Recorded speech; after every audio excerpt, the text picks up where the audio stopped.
So I got bored and I decided to create an AI agent that interacts with ChatGPT to troubleshoot my network. And I even gave it the keys to the kingdom. I let ChatGPT actually do all the troubleshooting and configuration on my network. And honestly, I've got to say, we are absolutely cooked, chat. GG.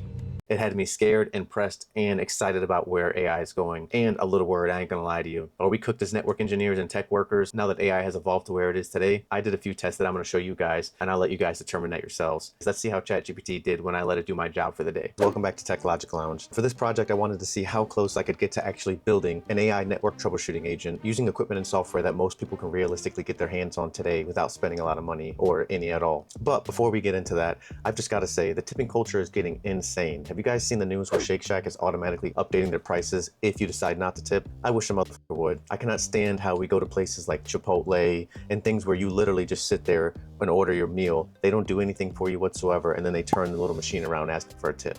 Bro, if you don't, what do you guys think about the tipping culture right now? Anyways, so this is actually a continuation of my series where I test different AI models to see how well they can actually troubleshoot real tech problems. In my last video, I ran Quen and Llama locally on a Raspberry Pi 5, and the results were actually pretty disastrous. But this time I wanted to actually take the training wheels off and use a frontier model. Instead of running AI locally, I built an agent that will directly interact with OpenAI's ChatGPT through their own API. And the agent itself is just a Python script that's running on a Raspberry Pi, while the network that is going to be troubleshooting lives inside one of my EVNG hosts, which has some Cisco routers and switchers on it. And with that, let me go ahead and show you what we're working with in my lab. So I'll switch over here, and on this screen I got a few different things open. I've got some PowerShell windows open. The one on top here is my SSH login to my Raspberry Pi 5, which I have depicted here on the right in my EVNG lab. You're going to basically see that this is in a separate network than my EVNG. Over here we've got my internal network, and it essentially connects up to my firewall. From there, my firewall reaches over to my ESXi host, which has EVNG, and this is a little connection that allows me to get into the internal Eve network. And inside of that Eve network, we've got a few CSRs here. We've got CSR 1 and 2, and we've got a few switches. Now, the majority of my tests are going to be on these two CSRs here, but this is just an overall depiction, right? And how my lab actually works is I'm going to go ahead and run my Python script, which is my AI agent. It's going to prompt me and ask me what's wrong. It's already got my device inventory, so it knows how to get into each of these via SSH. I'm going to go ahead and break some over here, and I'm going to essentially say CSR1 can't reach CSR2. From here, it's going to take that information and it's going to reach out to ChatGPT. So it's going to go out my firewall, go to the internet, and hit ChatGPT's API, and then also prompt it with the issue that I'm having. From there, ChatGPT is going to recommend something, whether it be a configuration change or some show commands, whatever it wants to do.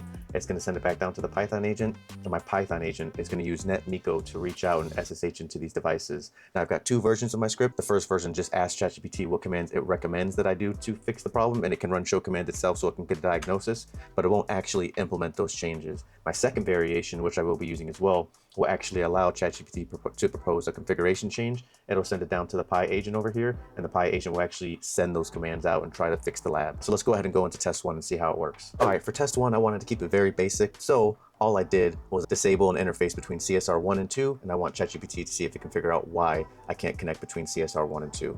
So if we go back to our lab here, essentially if I want to be able to reach CSR2 or anything else in this lab, I have to go through CSR1. So I'm going to shut down the interface on CSR1 here, interface GI2. I'm going to tell ChatGPT that I can't reach CSR2 and see if it can figure out why. So this would be my Python here, and this would be my login to CSR1 here. And if I run show run interface GI2, we can see I've already shut it down, right? Shut down right there.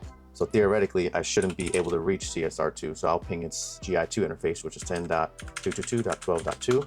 And we can see I can't reach it, all right? So now that we know that it's not working, let's go ahead and actually run my script. So I'll run my troubleshoot agent, and it'll bring it up. And you can see here, it already knows about my available devices, and we'll describe the problem. So I will say, I cannot reach the device connected to GI2 on CSR1. And now it's going to do its investigation. A few moments later. All right, so it looks like it only took a few seconds to troubleshoot here. And we're going to see here that it decided to SSH to CSR1, and it did a show IP interface brief. And it can see that GI2 is down, specifically administratively down. From here, it did a show run just to confirm why it's down, which we know it's because it's shut, and it indeed did see that it is shut down. From here, it says the root cause is that GI2 on CSR1 is administratively down, so the connected device cannot be reached through that interface, and it's recommending that we do a no shutdown on that interface with GI2, and then we can confirm afterwards. So if I were to go into that, right, interface GI2, right? So I'm on CSR1 going into interface GI2, and I do a no shut. Now let's see if I can reach CSR2. So now if I go to ping CSR2 again, let's see. Come on, don't make me look like a liar here. There we go, we're getting ping responses. And now if I try to SSH to CSR2, let's see if I can get in. Yep, I can now get in. So that was very basic. It took a few seconds, and it looks like it took about 4,000 tokens for this thing to figure out what was going on, and it was able to actually resolve that. So that was test one, and of course it was actually pretty easy. We're just enabling an interface. I didn't expect ChatGPT to fail here, like the other ones in my previous video did. But let's go ahead and move on to something more challenging, which I don't know if ChatGPT is going to actually be able to resolve. We're going to go ahead and mess up OSPF, and then have it actually try and fix it itself. So let's see how that goes. So if we go back to my lab, we can actually see that I've got my two CSRs here again, right? And these two are configured with OSPF between each other. We're establishing OSPF neighborship via interfaces GI2. And if we take a look at interfaces GI2 on both of these, we can see that they're both connected via OSPF process 1 on area 0. Now, the network that I want to advertise between these two is going to be just a made-up loopback interface that I created, which is loopback 192. So if we look at that, we can see here on CSR1 that it's advertising it in process ID 1 on area 0. However, the issue is going to be is that if you look at loopback 192 on CSR2, we've got that interface in OSPF process ID 2 area 0. Now, if we were doing some redistribution between the OSPF processes, of course, it wouldn't be a big deal, but we're not doing that. I just want to keep it basic where everything's in OSPF process ID 1. So let's go ahead and see if ChatGPT can figure that out, and then also if it can apply the fix to fix it. And just to confirm that that CSR1 does not have any 192 route being received, we can look at it and we can see here we've got no OSPF routes. Let's go ahead and test out my secondary script where I actually allow Python to apply a config, which is troubleshoot agent with config. We'll hit enter. That's going to ask me to describe the issue, and I'm going to type in CSR1 is not receiving OSPF routes from CSR2. Identify why and fix. So let's see how long this takes and what it ends up recommending. A few moments later. All right, so this only took like 15 seconds, but it seems like it already figured out what the issue was. So we'll go back up to the top just to see what it ended up recommending. So the first thing it did was it got into CSR 1 and 2, and it ensured that it did have an OSPF adjacency with show IP OSPF neighbor. And in fact, it did find that. And then from there, it went into CSR 1 and 2 and looked at the routes that are being received via OSPF. And it saw that CSR 1 doesn't have anything being received via OSPF. However, CSR 2 is. It's receiving the 192 loopback address correctly like we intended. And then we go down a little bit more, and it looks like it ran a few show commands. So it did a show IP interface brief, and then a show run config section router OSPF, just so that I can ensure that it see what the configuration looks like. I did a little bit more show running configs just to check out all the configuration. And then from there, it actually identified what the potential issue is, right? So it says CSR2 only non-transit route loopback 192 is assigned to OSPF process 2, while the adjacency to CSR1 is in OSPF process ID 1. So we want loopback 2 to be advertised. However, it's in a different process ID than the interfaces that connect CSR1 and 2. Move the loopback interface into the established OSPF process ID 1 so CSR can learn it. And it's recommending that it goes into for interface loopback 192. It takes it out of process ID 2 area 0 and puts it in IP OSPF area 0 process ID 1. And all we have to do in order for it to do that is type apply. So I will type apply, and it's going to go ahead and do that. And now it should do verification afterwards to confirm that CSR1 is receiving that OSPF route from CSR2. So let's see if it actually does that. Okay, looks like it did, right? So we've got here, it took about 30,000 tokens essentially to do all of this troubleshooting. And if we scroll up here, we can see with CSR1, after it applied the config interface loopback 192, no IP OSPF, blah, blah, blah. Then it goes down, show IP route OSPF, and we can see CSR1 is now receiving that 192 IP address. So not only did it recommend a recommendation and wait for me as the human in the loop to approve, it then afterwards went in and verified to ensure that it's actually working correctly. And of course, just as a sanity check, I can go into CSR1 here and do a show IP route OSPF. And we can see that I am getting that loopback IP now. So that is insane. Not only did this thing actually figure it out in less than a few seconds, but it was able to recommend what the potential solution is and do it. There's a lot of network engineers that would probably take them a good hour to figure that out, which is insane that this is able to do that. Granted, it did take 30,000 tokens, which honestly is not even a cent worth. So you can see where the application is here. But these are all just like one step easy solutions. Let's go ahead and move on to my last test where I actually have multiple issues and it's a lot more difficult. All right, so in my final test, I wanted to go ahead and actually introduce a few additional problems all in one scenario and have it try and figure out what the issue is. So let me show you what I came up with for this test here. All right, so we're using CSR 1 and 2 again. And I actually went ahead and created an IPsec tunnel between CSR 1 and 2. We can check that out. So show run interface tunnel 0. I'm not going to go through the entire configuration. And I did confirm this did work before I messed it up. So we've got tunnel set up between them. However, the tunnel destination is going to be these GI2 interfaces between CSR1 and 2. So CSR1's is 10.222.12.1 and CSR2's 10.222.12.2.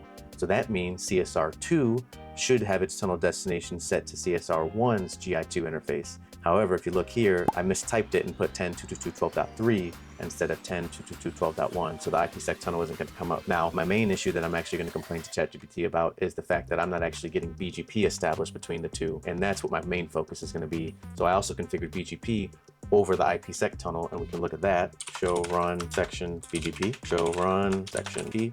Alrighty, so we've got our two BGP configs here. So this is the AS for CSR1, and this is the AS for CSR2.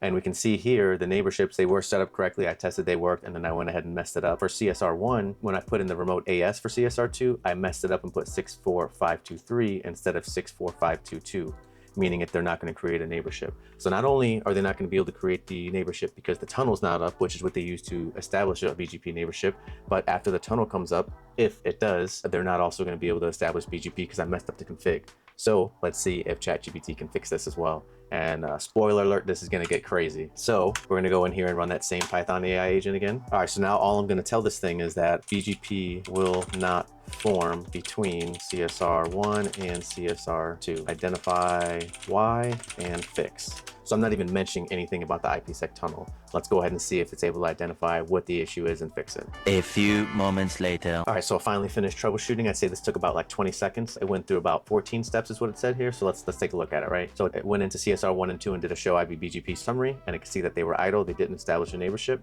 Same thing on CSR2 here. So it went ahead and did a show running config to check out the BGP section. Now, honestly, from here, it should have kind of identified one of the issues, which is the different AS numbers. But we'll see if it actually notes that as an issue. From here, it went ahead and tried to ping the tunnel destinations, and it realized it couldn't. So it did a show IP interface brief to see if those interfaces are up. And we can see here tunnel 0 is down on both of them. Then from here, went ahead and looked at the running configuration for the tunnels, and it obviously figured out that there's some issue there with it. So I said, okay, well, if the tunnel is down, let me see if the interface between the two CSRs is up so that it would be able to establish a tunnel, assuming that was the case. And it definitely did. It's able to ping the GI2 on both sides, so it knew that was Gucci. And then from here, it came up with this analysis. So it said tunnel 0 is down because CSR2 points its tunnel destination at 10.222.12.3. which is the wrong IP. It should be 10.222.12.1. While CSR's reachable underlay address, and it's funny that it knows about underlay and overlay as well, is 10.222.12.1. Correcting that destination should restore the tunnel transport for the BGP neighbor. And so it's proposing to update that tunnel destination.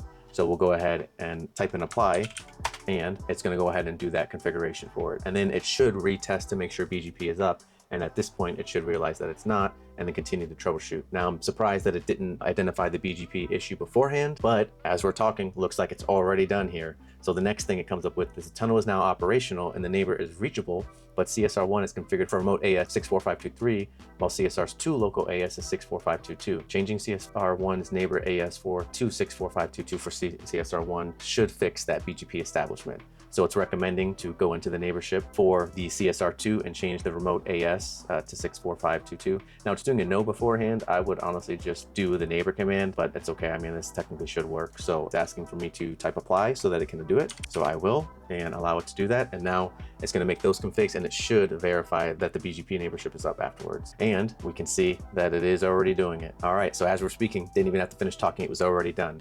So it took about 70,000 tokens in total. However, it identified what the root causes were. So CSR2's tunnel 0 had the incorrect tunnel destination. And then also CSR1 was configured with the wrong remote AS for CSR2. For a sanity check, we can do a show IP BGP IPv4 unicast summary, and we can see here that CSR1 does have an established neighborship, and I will actually take that same config and do it on the other side. And then I'll do a show IP route BGP. And we can see I am getting routes from both the CSRs.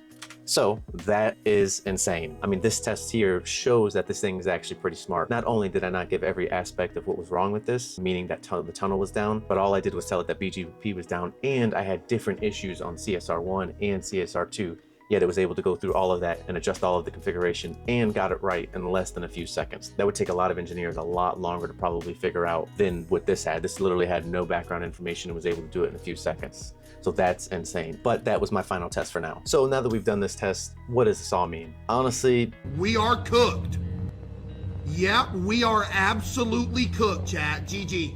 As network engineers, we are probably going to be cooked. I mean, I don't think AI is going to replace us anytime soon. It only takes one misconfiguration for an entire network to go down, and ChatGPT can't fix that if it can't even reach it. So I think we're still going to be around for a little bit, but a lot of the junior network engineers and those entry-level positions, like we're seeing with a lot of different AI jobs, are probably going to start to dwindle. Now, will the senior network engineers, those mid-level guys, be leveraged more potentially because they're able to use ChatGPT and different AI agents that we decided to come up with? Definitely. I think if you're not using AI now, you're probably going to fall behind. Now, it's probably going to take a long time to get into the DoD and classified networks and healthcare and stuff like that, but it is a game changer for the private sector right now. I would say learn AI and learn how you can integrate it as much as you can. This was just a basic setup that I set up. I'm not the best programmer, nor am I the best network engineer, but I was able to get this running in a couple of hours. So you can imagine what someone's truly skilled could potentially come up with. Anyways, let me know your guys' thoughts down in the comments. Do you think we're screwed after seeing what you've seen here, which was created in just a few hours? Are you actually trying to leverage AI right now? Let me know what your thoughts are. And if you guys really liked the video, I'd appreciate if you dropped a comment and subscribed. I do all kinds of crazy, stupid videos about IT and do all kinds of reviews, and I'm probably going to have a lot more coming out soon. If you really like the video and want to support me, go ahead and check out shop.techlogiclounge.com, where I have a lot of my merch. I've got some tank tops on there, which guaranteed to give you 10% more gains and all kinds of stuff like that. And I'm probably going to need it based on how AI is coming along right now. I appreciate you. I'll see you in the next video. Peace.